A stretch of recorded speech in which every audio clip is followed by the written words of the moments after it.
सोचिए दोस्तों, एक रात कलकत्ता के फोर्ट विलियम के अंदर एक कमरा सिर्फ 14 बाई 18 फीट का, एक छोटी क्लासरूम जितना। लेकिन उस रात उसमें घुसाए गए थे 146 लोग, सिपाही, नागरिक और कुछ कंपनी के अफसर। गर्मी से भरे हुए जून का महीना, दरवाजा बंद, खिड़की बंद, अंदर हवा नहीं। लोग सांस लेने के लिए लड़ रहे थे, चीख रहे थे, और सुबह तक उस कमरे में सिर्फ 23 लोग जिंदा बचे। ये था ब्लैक होल ट्रेजेडी, एक ऐसी घटना जिसने ना केवल कलकत्ता को हिला दिया बल्कि भारत के इतिहास का दायरा ही बदल दिया। लेकिन सवाल ये है, क्या ये वैसे ही हुआ था जैसे अंग्रेज लिखते गए, या फिर इसके पीछे भी एक बड़ा राजनीतिक चाल छुपा है? आज देश की असलियत में हम इसी राज को खोलेंगे। 1750 के दशक में बंगाल भारत का सबसे समृद्ध क्षेत्र था। ईस्ट इंडिया कंपनी यहाँ व्यापार के लिए आई थी, लेकिन धीरे धीरे उसने अपना किला, अपना फोर्ट और अपनी छोटी सेना तैयार कर ली। नवाब सिराजुद्दौला, जो उस समय बंगाल के नवाब थे, उन्हें इस बात का शक था कि अंग्रेज सिर्फ व्यापार के लिए नहीं बल्कि बंगाल के राजनीति में अपना पकड़ बनाना चाहते हैं। सिराजुद्दौला अपनी जवानी में ही नवाब बने थे और उनके खिलाफ उन्हीं के दरबार के लोग साजिश करते रहते थे। उन्हें लगता था कि British east India company Calcutta के फोर्ट विलियम को एक मिलिट्री बेस बना रही थी, इसलिए 1756 में उन्होंने कलकत्ता पर चढ़ाई करने का फैसला लिया। 20 जून 1756 को फोर्ट विलियम नवाब के कब्जे में आ गया। कंपनी के अधिकांश लोग या तो मार दिए गए या भाग गए। कुछ लोगों को बंदी बनाया गया, जिसमें अंग्रेज अफसर और नागरिक दोनों थे। और यहीं से शुरू होती है वो रात जो ब्लैक होल ट्रेजेडी के नाम से मशहूर हुई। कंपनी के रिकॉर्ड के हिसाब से उस रात नवाब के सिपाहियों ने 146 बंदियों को एक छोटे से कमरे में घुसा दिया।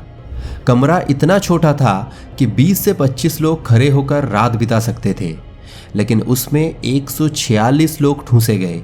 सोचिए, गर्मी का महीना, बंगाल की तपती रात, अंदर से बंद दरवाजा, एक छोटी सी खिड़की जो सिपाहियों ने पहले से ही बंद कर दी थी। लोग हवा के लिए तड़प रहे थे। रात भर वो लोग एक दूसरे पर गिरते रहे, चीखते रहे, पानी के लिए चिल्लाते रहे। आई विटनेस जॉन जेफानिया हॉलवेल, जो बचे हुए 23 लोगों में से एक था, उसने बाद में अपनी किताब में लिखा, लोगों ने अपनी प्यास बुझाने के लिए अपने कपड़े पसीने में भिगोकर चूसा। कुछ लोग पागल हो गए, कुछ एक दूसरे पर हमला करने लगे। रात भर चीख पुकार और सांसों की घुटन ने सबको तोड़ दिया।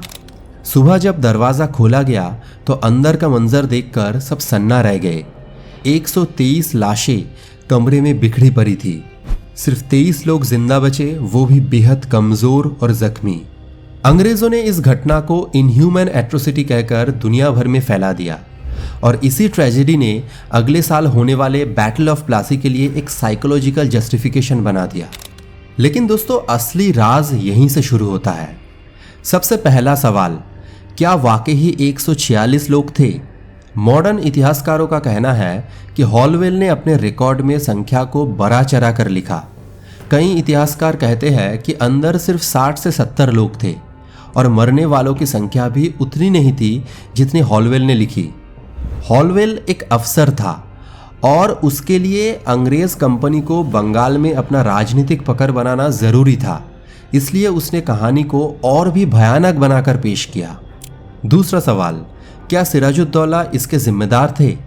बहुत रिकॉर्ड्स कहते हैं कि सिराज को इस बात का ज्ञान ही नहीं था कि बंदियों के साथ ऐसी कठोरता हुई है। सुबह जब उसके सामने रिपोर्ट्स गई तो वो खुद हैरान रह गए।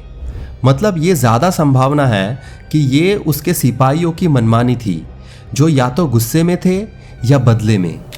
तीसरा पहलू, इंडियन रिकॉर्ड्स।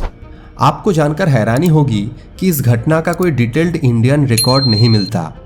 सारे लिखित सबूत अंग्रेज़ों के हैं, यानी कि जो भी हम जानते हैं वो उन्हीं के नज़रिए से जानते हैं।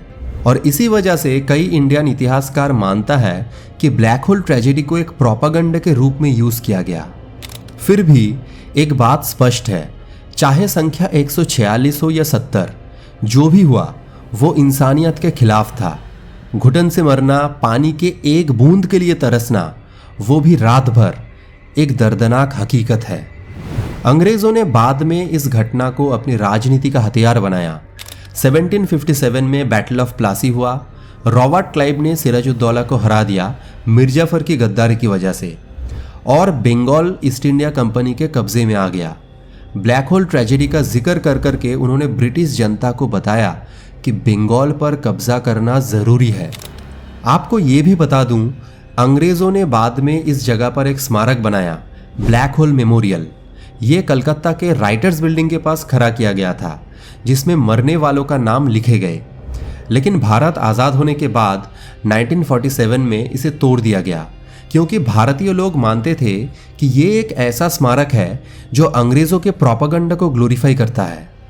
एक और बात जो अक्सर स्कूल की किताबों में नहीं मिलती, ब्लैक होल ट्रेजेडी ने ब्रिटिश को एक साइकोलॉजिकल एज दे दिया। अंग्रेज़ों ने अपने नागरिकों को दिखाया कि बंगाल के नवाब बार्बरिक है और ब्रिटिश रूल ही शांति और न्याय ला सकता है।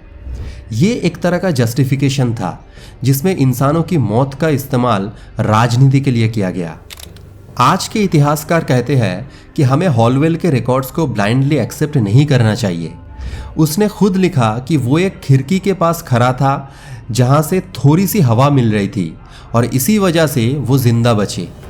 उसने अपने बयान में हर चीज़ को एग्जैजरेट किया, लेकिन उसके बयान के बिना हमारे पास कोई और सोर्स ही नहीं है। इसीलिए ब्लैक होल ट्रेजेडी एक साथ सच भी है और मिस्ट्री भी। सच इसलिए क्योंकि कुछ लोग मर गए थे और ट्रेजेडी हुई थी। मिस्ट्री इसलिए क्योंकि असल में कितने लोग थे, कितने मरे और किसने जिम्मेदारी उठाई, ये आज तक एक राज है। दोस्तों, आप सोचिए, एक रात की घटना ने भारत के इतिहास का रुख बदल दिया। अगर ये ट्रेजेडी ना होती तो शायद प्लासी का बहाना अंग्रेज़ों के हाथ ना आता, और अगर प्लासी ना होता तो शायद अंग्रेज़ों का राज बंगाल पर इतनी जल्दी ना बनता। ये कहानी हमें एक सबक देती है कि इतिहास सिर्फ इंसिडेंट्स नहीं है, बल्कि लिखने वाले का नज़रिया भी होता है। एक कहानी को जिस तरह से लिखा जाता है उसी तरह से दुनिया उसे याद करती है।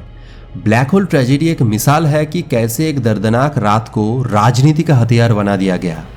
आपको क्या लगता है, क्या ये एक असली बड़ी ट्रेजेडी थी या अंग्रेज़ों का प्रोपेगेंडा? अपना विचार कमेंट में ज़रूर लिखिए। और अगर आपको लगता है कि ऐसी असली अनकही कहानियाँ भारत के हर नागरिक को सुनना चाहिए, तो देश की असलियत चैनल को ज़रूर सब्सक्राइब कीजिए, क्योंकि यहाँ हम वो सच लेकर आते हैं जो आपको स्कूल की किताबों में कभी नहीं मिलता।